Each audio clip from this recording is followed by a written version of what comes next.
تو نے پوچھی ہے امامت کی حقیقت مجھ سے.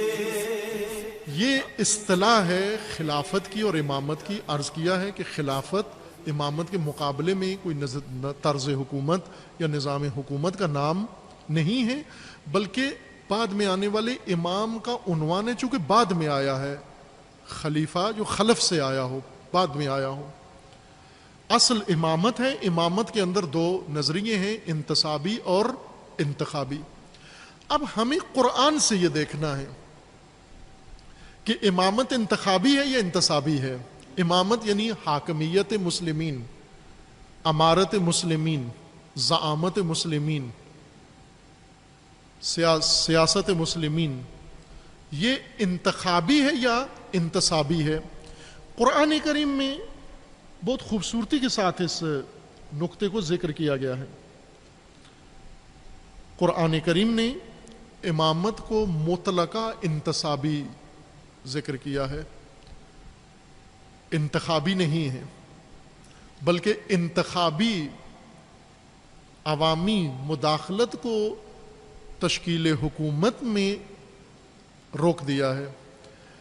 انتصابی امام کو، انتصابی حاکم کو سختی کے ساتھ روک دیا ہے کہ آپ نے جمہور کی پیروی نہیں کرنی، ان کی احوا کے پیچھے نہیں چلنا. لا تتبع احواءہم، ان کی خواہشات احواء الناس کو نہیں ماننا تم نے.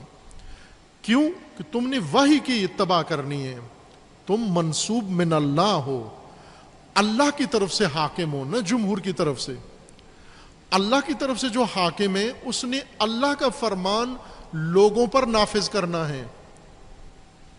فرمان روائی اللہ کی ہے اور اس امام نے اللہ کی فرمان روائی کو قائم کرنا ہے، اللہ کے قانون اور اللہ کے دین کو قائم کرنا ہے، نہ اپنی رضا اور اپنی خواہش کو. اپنی خواہش نہیں ٹھونسنی، اس نے اپنے فیصلے نہیں کرنے. جو اللہ نے اس کو فیصلے کیے، حکم بیان کیے ہیں، وہ فیصلے اس نے لوگوں کے اندر نافذ کر دینے ہیں. اب توجہ فرمائیں کہ امامت کے انتصابی ہونے کے چند نمونے قرآن کریم سے مشاہدہ کریں. سورہ مبارکہ بقرہ آیا 124 میں ہے، وَإِذِ ابْتَلَىٰ إِبْرَاهِيمَ رَبُّهُ بِكَلِمَاتٍ فَأَتَمَّهُنَّ قَالَ إِنِّي جَاعِلُكَ لِلنَّاسِ إِمَامًا قَالَ وَمِنْ ذُرِّيَّتِي قَالَ لَا يَنَالُ عَهْدِ الظَّالِمِينَ. جب ابراہیم کو اللہ نے آزمائشوں میں ڈالا اور انہوں نے وہ آزمائشیں تکمیل کیں، مکمل کیں، تب اللہ نے فرمان جاری کیا، انی جاعلک للناس اماما. ابراہیم آپ کو لوگوں کا امام بنا رہا ہوں. انی متکلم کے صیغے کے ساتھ، میں تیرا رب، تیرا پروردگار اب تجھے لوگوں کا امام بنا رہا ہوں. انی جاعلک للناس، امام الناس بنا رہا ہوں تجھے. اب یہ امامت عطا ہوگی. امامت یعنی اب حکومت، پیشوائی، زعامت، قیادت، ریاست تمام بشریت کی، تمام ناس کی، نہ خاص قبیلے کی. انی جاعلک للناس، نہ للقوم یا قبیلہ خاص یا نسل خاص، تمام ناس کا، بشریت کا امام بنا رہا ہوں. یہ عہدہ امامت کا آج سے آپ کو حاصل ہے.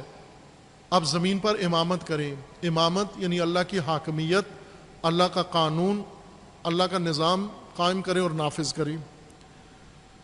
قال ومن ذریتی، حضرت ابراہیم نے فرمایا کہ اب جب کہ امامت کا آغاز ہو گیا ہے، شروع ہے، امامت کی شروعات ہیں، تو اس امامت سے ہی دین کی بقا ہے.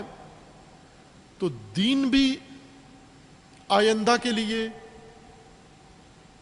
اور امامت بھی قیامت تک کے لیے چاہیے.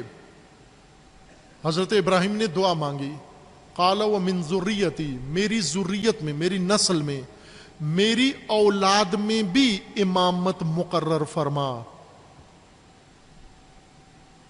میری ذریت و اولاد میں بھی امامت مقرر فرما.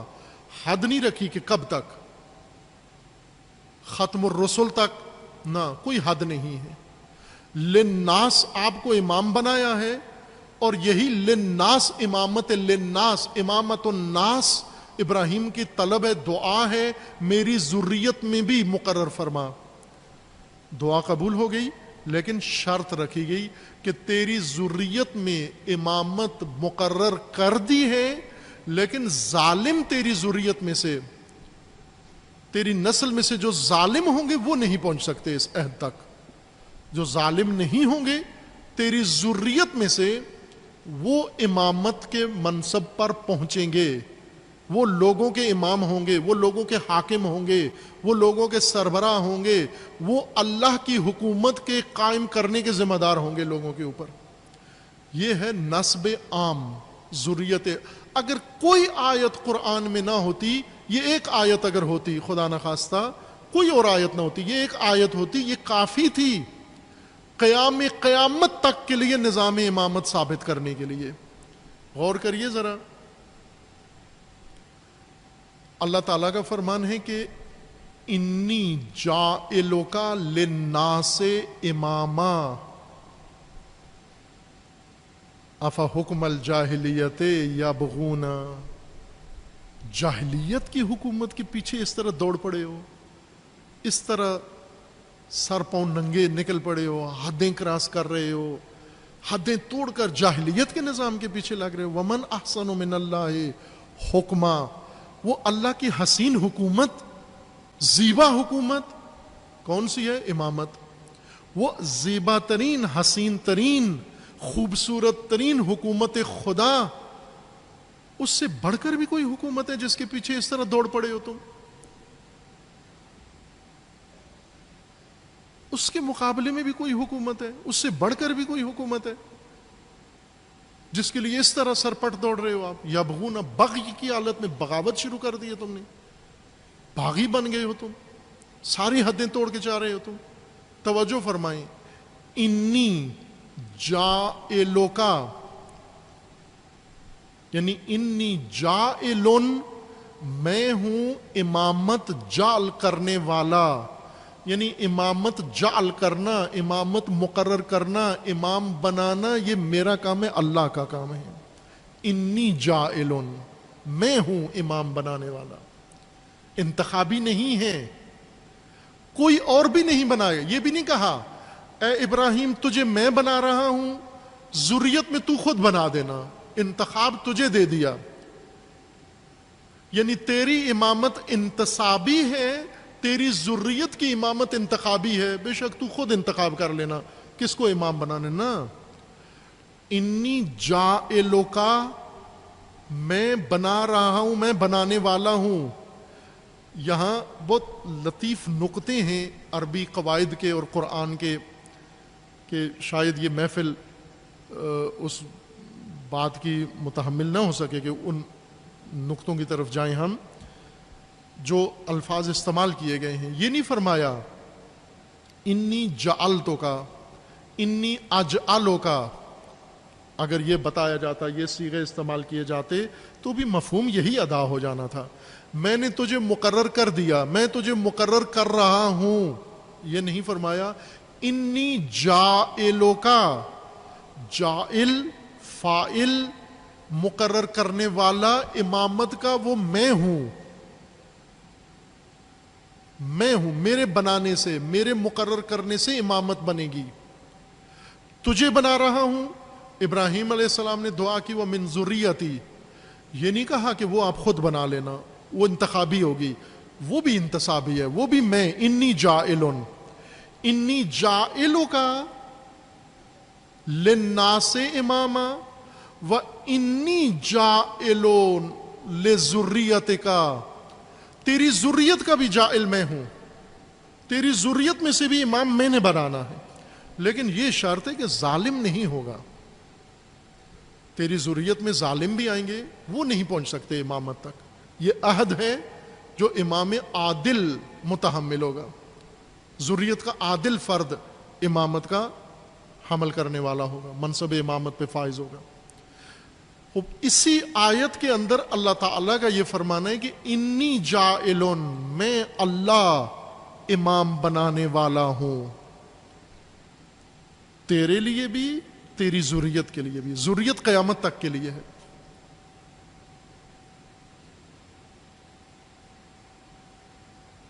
قیامت تک میں امام بنانے والا ہوں. وہ پھر یہ حکم الجاہلیہ کہاں سے آ گیا ہے؟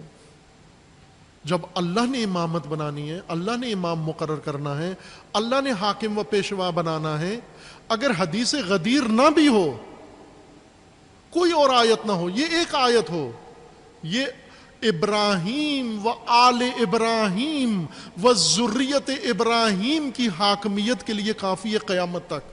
یہ ایک آیت کافی ہے پوری دنیا کے لیے. للناس, ابراہیم تمام بشریت کے حاکم, لہذا ابراہیم کے مقابلے میں جو بنے گا طاغوت ہے. ذریت ابراہیم میں سے جنہیں اللہ نے امامت کے لیے مقرر کیا ہے, یہ تمام بشریت کے لیے ضرور زمین پر تمام بشریت کے حاکم, ان کے مقابلے میں جو حاکم بنے گا وہ طاغوت ہے.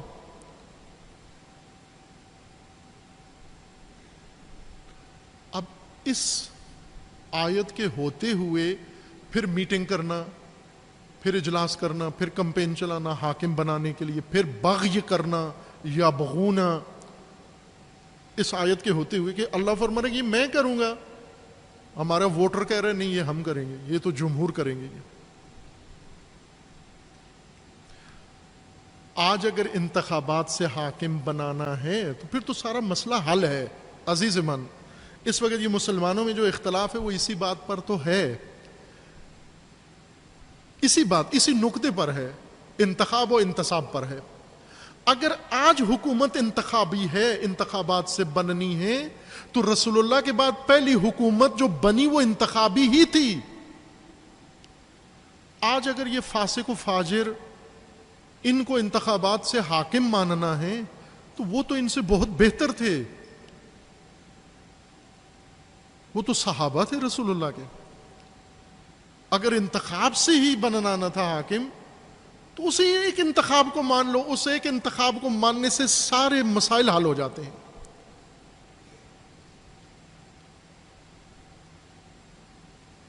آج جو آپ 1400 سال بعد خود حاکم بنانے لگ گئے ہو, اس وقت جنہوں نے حاکم بنایا تھا تو وہ مان لو, آپ قبول کر لو انتخابی ہے, سارا مسئلہ ہی حل ہو جاتا ہے.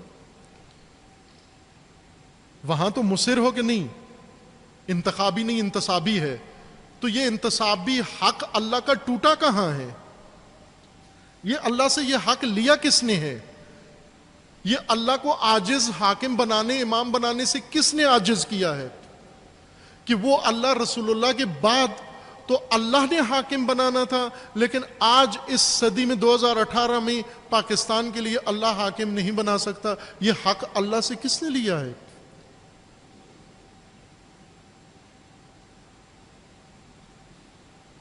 اللہ کا تو فرمانے میں ذریت ابراہیم میں امامت مقرر کر دی ہے. صرف شرط یہ رکھی, فلٹر یہ لگایا کہ ظالم نہیں ہوگا اس میں. امامت کی حقیقت مجھ سے, حق تجھے میری طرح صاحب اسرار کرے.